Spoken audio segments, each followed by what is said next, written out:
2000년 1월에 발표해서 약 300만 부가 팔리고 전 국민에게 화제가 되었던 책이 있습니다. 가시고기라는 소설이죠. 이 책은 한 아버지가 그 백혈병에 걸린 9살 난 아들을 살리기 위해서 고군분투하는 내용을 다루고 있습니다.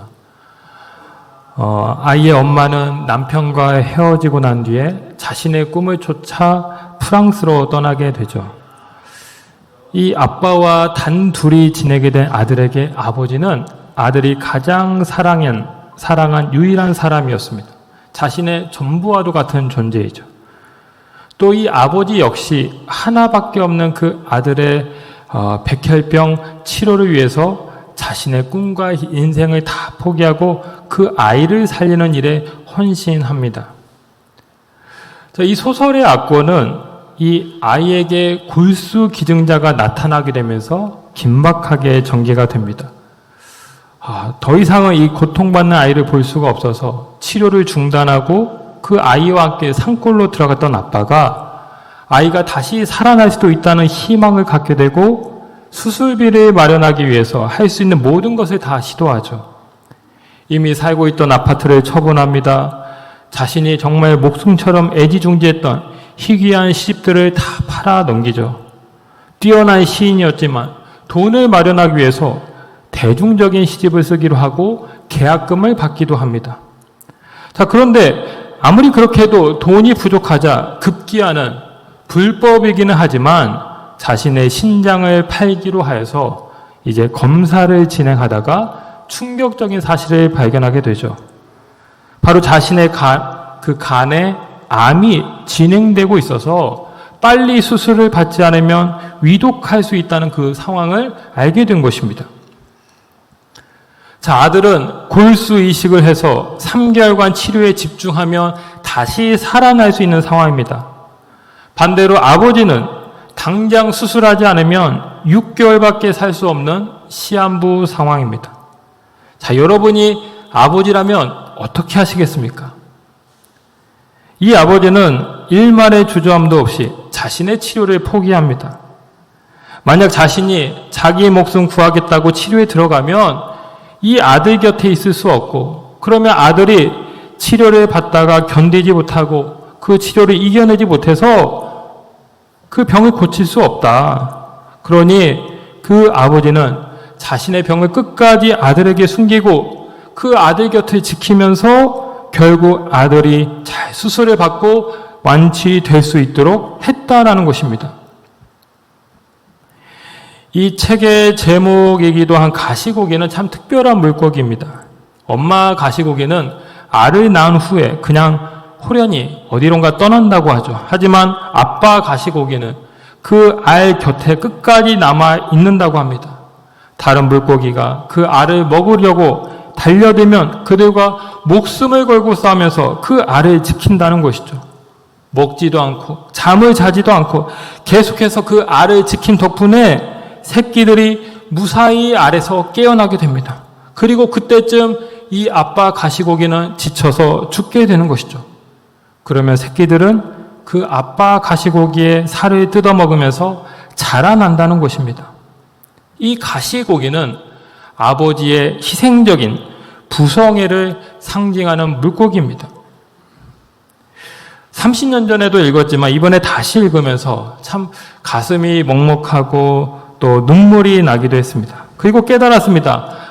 우리를 향한 하나님의 사랑이 이와 같겠구나. 내가 이 거칠고 험한 세상에서 하나님의 자녀로 살고 있다는 것, 이것이 얼마나 큰 은혜인지, 주님께서 나를 눈동자처럼 바라보시고 지켜주신 그 은혜로 내가 지금 이렇게 살고 있다라는 것을 깨닫게 되는 것입니다. 끝까지 사랑하시는 그 아버지 하나님의 사랑을 기억하게 된 것이죠. 여러분, 지난주에 이 시편 1편을 가지고 복 있는 사람, 이런 제목의 말씀을 전했습니다. 악을 멀리하고 하나님을 선택해야 하며 주야로 말씀을 묵상하고 말씀을 즐거워하는 것, 이것이 바로 복 있는 자라고 말씀을 드렸습니다. 이 시편은 작은 성경이고 또 성경의 압축판이라고도 했는데 이 시편 안에는 1편 말고도 복 있는 사람에 대한 노래가 참 많이 등장합니다. 이 시편 속에 나와 있는 복 있는 사람에 대한 말씀을 우리가 살펴보게 되면 정말로 성경적으로 복 있는 사람이 무엇인지를 우리는 더 선명하게 알게 될 것입니다. 또 하나님이 기대하시는 그런 복 있는 자로 살 수 있을 것입니다. 그래서 앞으로 몇 주에 걸쳐서 이 복 있는 사람 제목으로 시리즈 설교를 하려고 하는데 오늘 두 번째로 보는 말씀은 바로 2편 말씀이죠. 여러분, 이 시편 1편은 복 있는 사람은 악인의 길을 쫓지 아니하며 이렇게 시작하죠. 복 있는 사람은. 그런데 오늘 시편 2편의 끝은 어떻게 마무리가 되냐면 복이 있도다. 복이 있다. 이러면서 그 시편 2편이 마무리가 되고 있습니다. 그래서 학자들은 이 2편이 1편과 함께 연결되는 또 하나의 시편을 대표하는 서론이라고 생각을 합니다. 같은 주제를 다루고 있다는 것이죠. 자, 그럼 이 시편 2편에서는 어떤 자를 복 있는 자라고 말씀할까요? 저를 한번 따라해 보겠습니다. 하나님 아버지께 피하는 자. 하나님 아버지께 피하는 자. 이것이 이 시편 2편에서 말하는 복 있는 사람입니다. 복 있는 사람은 그리스도 안에서 하나님의 자녀가 된 사람이고 그 하나님의 자녀는 어떤 상황 속에서도 하나님께 피하는 사람이다라는 것이죠. 여러분, 오늘 시편 2편은 이렇게 시작합니다. 1절 말씀을 보면 어찌하여 이방 나라들이 분노하며 민족들이 헛된 일을 꾸미는가. 자, 지금 열방들이 분노하고 있죠. 민족들이 모여서 왕들이 일어나고 그들이 서로 힘을 합치는 상황을 묘사하고 있습니다. 자, 왜 이렇게 모여 있을까요? 그 이유가 2절에 나와 있죠. 2절은 이렇게 말합니다. 세상의 군왕들이 나서며 서로 꾀하여 여호와와 그의 기름 부음 받은 자를 대적하며. 자, 세상이 하나님과 그의 기름 부음 받은 자를 대적한다고 말하고 있는데 이 기름 부음 받은 자의 히브리어가 무엇이냐면 메시아입니다. 메시아. 자, 구약 시대에는 직책을 감당하기에 앞서서 먼저 기름 부음의 예식을 행하게 하는 세 개의 대표적 직책이 있었습니다. 바로 선지자와 제사장 그리고 왕이죠. 자, 2절에 이 기름 부음 받은 자는 물론 1차적으로 왕을 가리킵니다. 이스라엘의 어떤 왕을 나타내는 표현이지만 그러나 신약 성경은 이 시편 2편을 단순히 옛날 이스라엘 한 왕의 이야기로 읽지 않았습니다.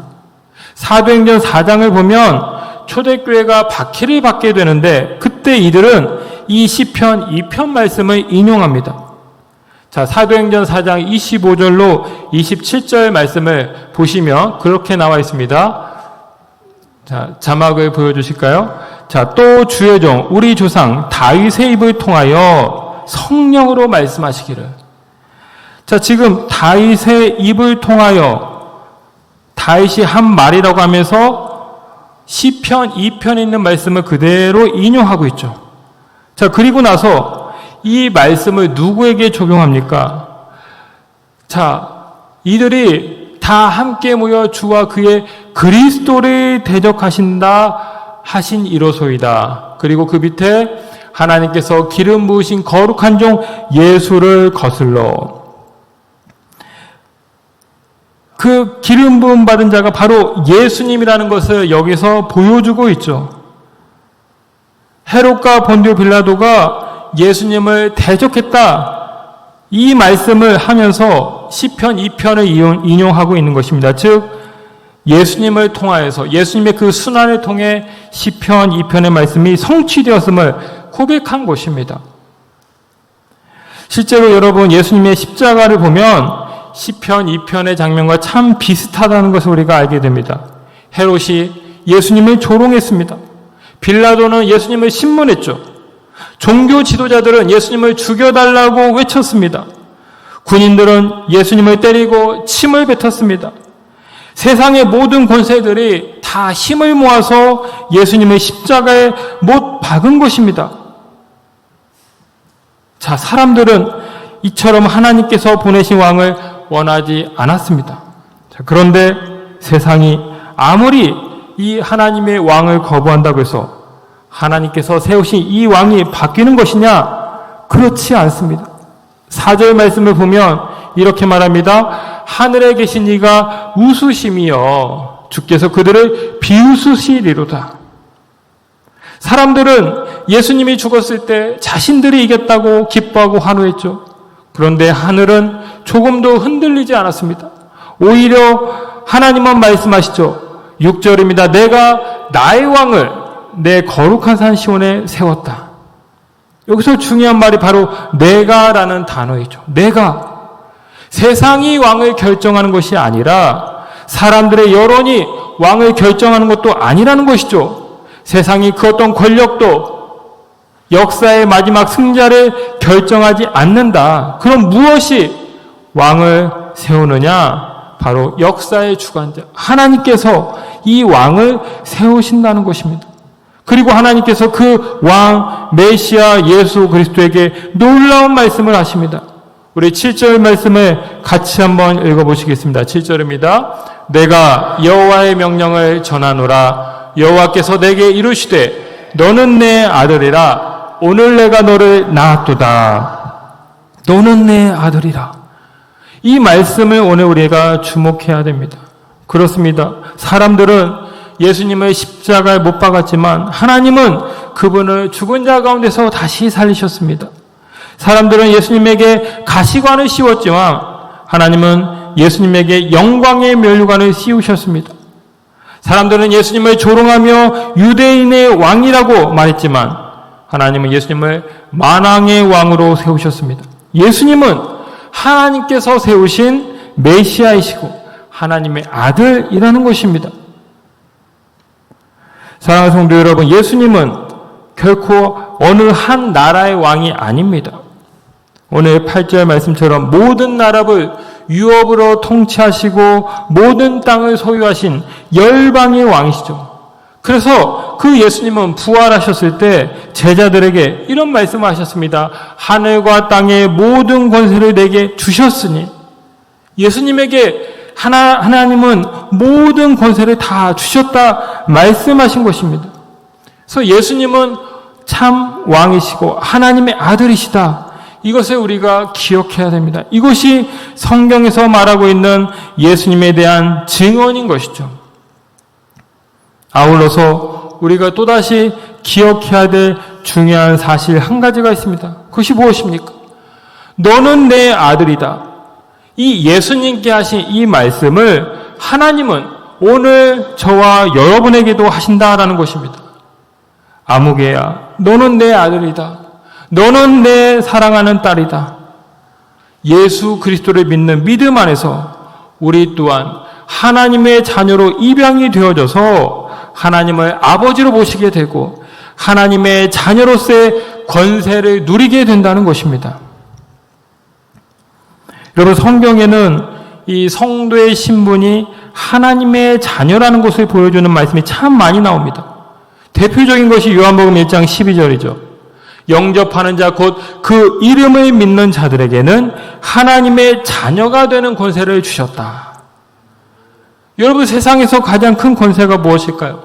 대통령의 자녀가 되는 것입니까? 어느 재벌 기업의 자제가 되는 것입니까? 아닙니다. 온 천지 만물을 지으신 하나님의 자녀가 되는 것, 이보다 더 큰 권세가 없는 것이죠. 로마서 8장도 우리에게 말씀합니다. 너희는 다시 무서워하는 종의 영을 받지 아니하고 양자의 영을 받았으므로 우리가 아빠, 아버지라고 부르짖느니라. 여러분, 얼마 전 8.15 광복절이 있었지만 이 말씀, 로마서 8장 15절 말씀, 이 말씀이 참 중요합니다. 우리가 죄에서 해방되었다는 것을 선포해주고 있는 중요한 말씀인 것이죠.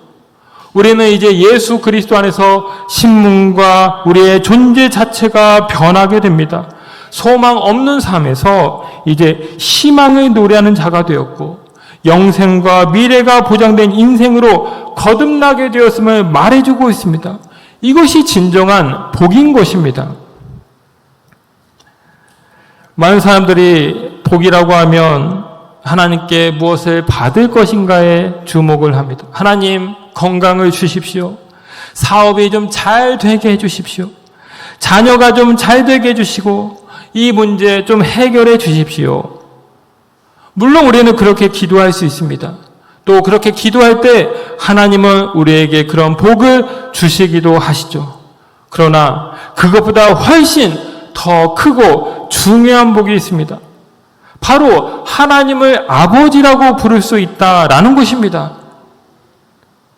여러분 생각을 해보십시오. 이 세상을 만드신 하나님, 하늘과 땅을 창조하시고 다스리시는 하나님, 지금도 온 열방을 통치하시는 그 하나님, 역사의 마지막을 결정하시는 그 하나님을 향해서 우리가 아버지라 부를 수 있는 것입니다. 세상에 이보다 더 큰 복이 어디에 있겠습니까? 제가 집에 가면 아이들이 저를 향해서 부르는 몇 개의 호칭들이 있습니다. 참 말하기가 좀 민망한데 설교충 이런 말을 합니다. 잘 모르시죠? 이게 무슨 말인가? 이 충이라는 말 좀 안 좋은 단어인데 이 설교충이라는 말을 써요. 제가 막 이 교회에서나 집에서나 맨날 이렇게 설교를 쓰니까 아이들이 아빠는 막 설교충이야 이런 말을 합니다. 그리고 곰진욱 이런 말도 합니다. 이게 뭘까요? 곰처럼 느릿느릿하다고 아마 그렇게 부르는 것 같습니다. 뭐 이외에도 되게 많습니다. 어떨 때는 막 제 앞에서 엉덩이를 흔들면서 막 놀리기도 하고 아주 가관이 아닙니다. 제가 그럴 때마다 참 기가 막히죠. 저는 어릴 때 한 번도 아버지 이름을 가지고 장난친 적이 없었습니다. 생각조차 못했죠. 근데 이 녀석들은 그냥 제 이름을 가지고 막 놀리기도 하고 그냥 그렇게 까부는 것입니다. 제가 한 번은 좀 혼을 내줄까 막 이런 생각이 들기도 하다가 그냥 바라보고 내버려 둡니다. 왜 그러냐면 그 모습이 너무 귀엽고 너무 사랑스러운 것이죠. 사실 아버지와 자녀의 관계가 아니라고 한다면 아이들이 결코 그렇게 행동할 수가 없습니다. 아버지를 막 무서워하고 어려워하고 그렇다고 한다면 이 아이가 또 그렇게 행동할 수 없는 것이죠. 그래서 그냥 바라보면서 그냥 아이들을 그렇게 둘 때가 있습니다. 여러분, 우리가 하나님의 자녀로서 물론 하나님 앞에서 막 함부로 행동하고 하나님의 이름을 경홀히 여기고 그래서는 물론 안 되는 것이죠. 우리가 그렇게 해서는 안 됩니다. 그런데 여러분 중요한 것은 무엇입니까? 우리가 어떻게 행동을 한다 할지라도 중요한 것은 내가 하나님의 자녀라는 그 사실에는 변함이 없다라는 것입니다. 하나님이 내가 뭐 실패하고 내가 어떤 잘못을 했을 때 너는 이제 내 자녀 아니야 이렇게 말하실까요? 그렇지 않다는 것입니다. 오히려 내가 좀 넘어지고 내가 실수하고 뭔가 잘못했을 때 그럼에도 불구하고 나에게 오셔서 괜찮다. 너는 여전히 내 사랑하는 아들이야, 자녀야 이렇게 말씀하신다라는 것입니다. 여러분, 복은 무엇이냐? 내가 무엇인가를 많이 가지고 소유하고 있어서 그것이 복이 아니라 내가 누구에게 속해 있느냐? 내가 누구를 아버지로 고백하고 있느냐? 이것이 정말로 중요하다는 것입니다. 우리는 그리스도 안에서 하나님께 속한 사람입니다. 하나님을 아버지라고 부르는 사람입니다. 이것이 가장 복 있는 사람이라는 것을 여러분들 믿으시기 바랍니다. 여러분 요즘 그 영화 오디세이가 화제죠. 뭐 지금 700만 정도 관람객들이 영화를 봤다고 하는데 이 3000년 전 그리스의 시인 호메로스가 쓴 작품을 영화화한 것이죠. 이 오디세이는 트로이 전쟁에서 승리한 오디세우스가 고향 이타카로 돌아가는 그 10년간의 과정을 그리고 있습니다.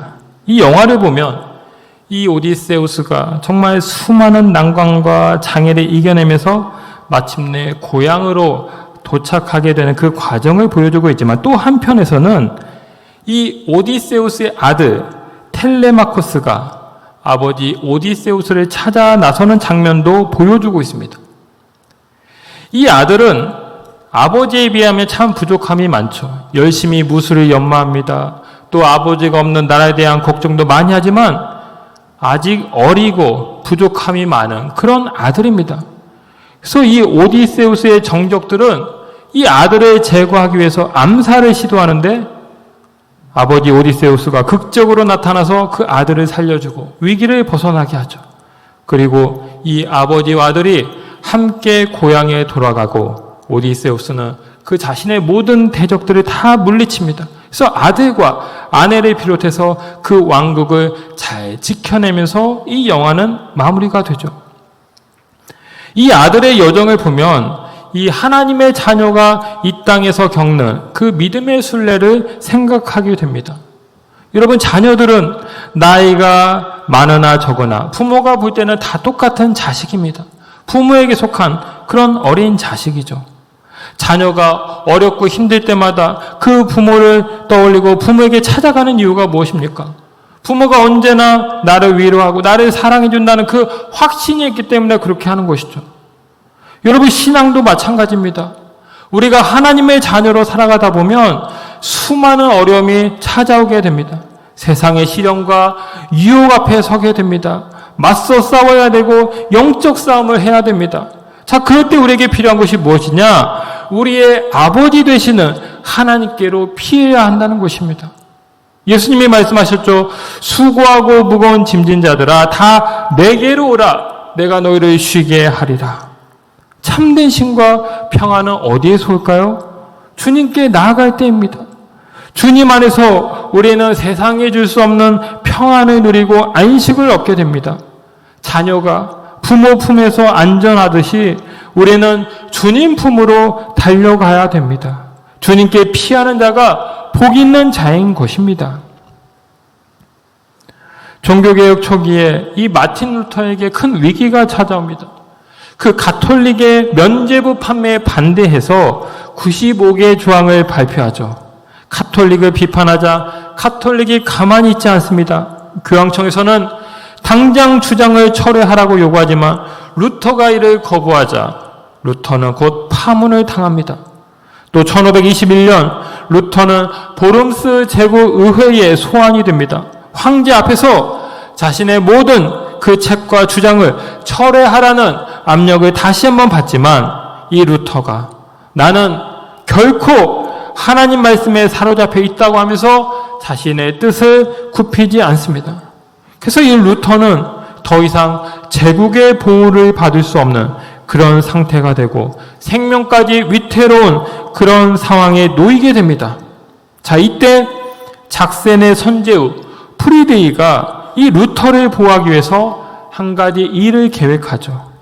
루터가 보름스에서 돌아오는 길에 사람을 보내서 저를 마치 납치하는 것처럼 그를 데려갑니다. 그리고 아무도 쉽게 찾을 수 없는 바르트부르크 성에 그를 숨겨주게 됩니다. 이 루터는 이 바르트부르크 성에서 무려 1년 가까이 숨어 지내게 되죠. 가명을 쓰고 바깥에 나가지 않은 채 이곳에서 그야말로 은둔하고 피신하는 삶을 살게 됩니다. 가톨릭은 루터가 안 보이자 자신들이 이겼다. 이제 종교개혁은 잠잠해질 것이다. 그렇게 안심했습니다. 그런데 정말 그런 것일까요? 아닙니다. 이 루터가 숨어 있었던 시간은 종교개혁의 역사가 멈춰진 시간이 결코 아니었습니다. 오히려 하나님은 이 피신의 시간을 사용하였습니다. 루터는 이 성에서 발로 헬라어 성경을 독일어로 번역한 것이죠. 약 11주 만에 신약 성경 초벌 번역을 완성합니다. 그리고 이후 독일어 성경이 출판되면서 이제 평범한 독일 사람들도 다 자신의 언어로 하나님의 말씀을 읽게 된 것입니다. 사람들은 루터를 없애면 종교 개혁도 끝날 것이라 생각했지만 하나님은 이 루터를 성 안으로 피하게 하고 오히려 하나님의 말씀이 세상 밖으로 더 드러나게 한 것입니다. 루터가 지은 찬송가 중에 585장이 있습니다. 내 주는 강한 성이요 방패와 병거가 되시니. 이 찬송가는 바로 시편 46편에 있는 그 말씀을 가사로 해서 만들어진 찬송가인데, 바로 이 루터가 저 바르트브루크 성에 피신해 있을 때 그 경험을 회상하면서 나에게 피난처가 되시고 나를 구원하시고 나를 안정케 하신 그 하나님의 은혜를 고백하면서 그 찬송가를 만들었다라는 것입니다. 사랑하는 성도 여러분, 여러분은 문제가 생기고 어려움이 생길 때 어디로 피신을 하십니까? 피한다는 것은 사실 비겁한 것이 아닙니다. 우리는 연약한 피조물입니다. 마땅히 어려움이 있을 때 피해야 되는 것이죠. 자, 그런데 문제는 무엇이냐? 어디로 피하느냐? 이것이 중요하다는 것입니다. 사람에게 피할 수 있습니다. 돈에 피할 수 있습니다. 세상의 권력과 여러 가지 방법에 피할 수도 있습니다. 그런데 정말로 중요한 것은 무엇이냐? 성경은 우리에게 가장 안전한 피난처가 어디인가를 말씀해주고 있습니다. 그것이 무엇입니까? 바로 하나님께 피해야 한다라는 것이죠. 오늘 본문 시편 2편 12절 말씀을 우리 다시 한번 읽어보시겠습니다. 같이 읽습니다. 그의 아들에게 입맞추라. 그렇지 아니하면 진노하심으로 너희가 길에서 망하리니 그의 진노가 급하심이라. 여호와께 피하는 모든 사람은 다 복이 있도다. 복 있는 사람은 아무런 위기를 만나지 않는 사람이 아닙니다. 위기가 있습니다. 똑같이 위기가 찾아옵니다. 그런데 복 있는 사람은 누구냐? 그 위기의 순간에 피할 곳이 어딘지를 아는 사람이다. 바로 하나님께 피하는 사람이라는 것이죠. 나의 아버지, 나의 피난처, 나를 눈동자처럼 돌보시고 사랑하시는 그 하나님께로 나아가는 자, 그가 복 있는 자라는 것입니다. 성경의 인물들은 다 이렇게 하나님께 피한 자들이었습니다. 다윗이 그랬습니다. 바울도 그랬습니다. 예수님도 그랬죠. 겟세마네 동산에서 땀방울이 핏방울이 되도록 간절하게 기도하시면서 그 사단의 공격을 이겨내시고 마침내 골고다 십자가에 오르셔서 최후 승리를 하신 것입니다. 하나님께 피하는 시간은 결코 인생의 낭비가 되지 않습니다. 루터가 그 하나님께 피했던 시간이 성경을 번역하는 시간이 되었고 종교개혁을 위한 그 정비의 시간이 되었던 것처럼 우리가 하나님께 피할 때 우리의 고난은 하나님의 새로운 역사를 위한 재료가 될 것입니다. 하나님께 나아갈 때 하나님은 외면치 않으시고 당신의 자녀를 품어주시고 지켜주십니다. 그래서 우리는 날마다 하나님께로 나아가야 되는 것입니다. 오늘 새벽 예배를 마치고요. 제가 3층에 잠시 올라갔는데 이 복도에 있는 그 화분들의 잎이 축 처져 있고 시들어 있는 것을 봤습니다. 그리고 그 바닥에 잎들이 막 널브러져 있는 것을 보면서 그런 생각이 들었습니다. 아, 잎은 언젠가 이렇게 떨어지는구나. 여러분, 지난주에 복 있는 사람은 시냇가에 심은 나무와 같아서 그 잎사귀가 마르지 아니한다고 했죠. 예, 우리는 영적으로 마르지 않는 삶을 삽니다. 그러나 여러분, 우리의 육체는 어떻습니까? 이 육체, 우리의 이 물리적인 육신은 때가 되면 다 나무의 잎이 떨어지듯이 떨어지게 된다라는 것입니다. 우리 인생은 언제까지나 봄이고 여름이 계속되는 것이 아니죠. 반드시 인생에 가을이 오고 겨울이 찾아옵니다. 우리는 더 늦기 전에 하나님께 피해야 합니다. 하나님 안에 있으면 하나님이 날마다 생명의 생수를 공급하시고 우리의 영이 마르지 않도록 소생시켜 주시고 지켜주시는 것입니다. 비록 우리의 육신은 후패할지라도 우리의 영은 날마다 주님 안에 있을 때 청청해지고 성령의 열매를 거두는 삶으로 새로워지게 됩니다. 그래서 피난처 되시는 그 하나님께로 날마다 나아가는 자, 그 자가 복된 자인 것입니다. 사랑하는 성도 여러분, 세상에서 가장 놀라운 축복은 이 천지 만물을 지으시고 역사의 주관자 되시는 그 하나님을 향해서 아버지라 부를 수 있는 것입니다. 그리고 하나님께로 달려갈 때 우리는 안전하고 평안하며 형통케 됩니다. 이것이 가장 큰 축복입니다. 오늘도 하나님은 우리를 사랑의 눈으로 바라보십니다. 두 팔을 벌리시고 우리가 당신의 품에 안기시길 기대하고 계십니다. 오늘도 그리스도 안에서 하나님의 자녀된 복을 누리시고 기쁠 때나 슬플 때나 형통할 때나 어려울 때나 언제나 하나님 아버지의 품으로 피하는 복된 여러분들 다 되시기를 주님의 이름으로 축원합니다. 기도하겠습니다.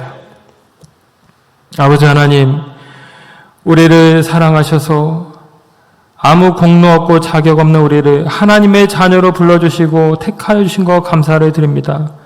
주님, 우리는 주님 안에서 하나님의 자녀된 신분으로 하나님의 자녀된 권세를 가지고 살아가는 가장 존귀하고 축복된 존재임을 다시 한번 깨닫습니다. 주여, 나는 하나님의 자녀임을 날마다 기억하며 그 정체성으로 이 세상에서 복 있는 자로 살게 하여 주옵소서. 어떤 환난과 시험과 또 어려움이 찾아온다 할지라도 날마다 우리를 도우시고 우리를 지키시고 우리의 피난처 되시는 그 아버지께로 날마다 달려나감으로 말미암아 주님 안에서 날마다 평안함을 누리게 하시고 안전하게 하시고 참된 승리를 누리며 살아가는 우리 모두가 되게 하여 주시옵소서. 감사드리며 예수님의 이름으로 기도하옵나이다. 아멘.